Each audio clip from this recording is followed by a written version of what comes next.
Crime ब्रांचर कड़ा तागिद social media रे post बा शेयर करुथिले सावधान महंगा पड़िबो सोशल मीडिया रे मिछ खबर तथ्य मिथ्या जଣା पड़िले हेबो तुरंत कार्यानुष्ठान।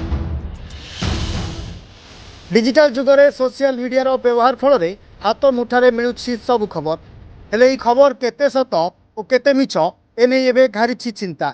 मिथ्या खबर प्रचार एवं साधारण जनता को प्रभावित करिछि। सोशल मीडिया को अस्त्र करी भ्रमित कला भली खबर एवं खूब भाइराल हेबारे मध्य लागिछि। लोकंक सुरक्षा को दृष्टि रखी राज्य पुलिस पक्षरु एक चेतावनी दिया जाइछि।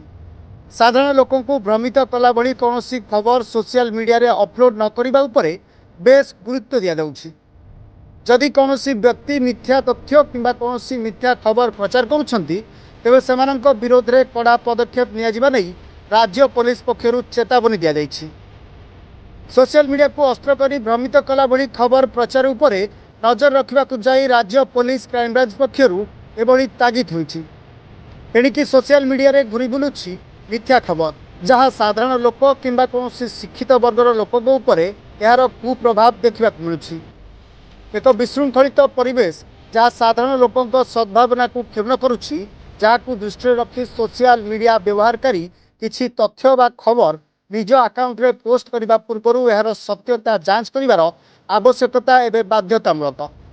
अपरपक्षे सोशल मीडिया रे कौनसी खबर शेयर बा फरवर्ड करने पूर्व भल भाव परखिबार आवश्यकता मध्य रही। नचेत खबर भूल प्रमाणित हेले शेयर करिथिबा व्यक्ति दोषी प्रमाणित होगा सह कड़ा कार्यानुष्ठान ग्रहण करा नहीं क्राइम ब्रांच चेतावनी देइछि। सोशल मीडिया दुरुपयोग एवं राज्य तथा देश पई मुंड व्यथार कारण पलटिछि।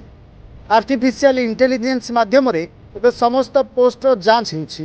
या व्यतीत एही पोस्ट गुड़िक उपरे कड़ा नजर रखिछि गुइंदा विभाग। तेबे पूर्वरु एभली पोस्ट शेयर करुथिबा व्यक्ति अकाउंट रद्द करा जाइथिबा बेले दोषी विरोध में कड़ा कार्यानुष्ठान निया जिबा सह आगामी दिन में एप्रति अधिक गुरुत्व दिया नहीं राज्य पुलिस परामर्श दैछन्ति। Bureau report reporters today.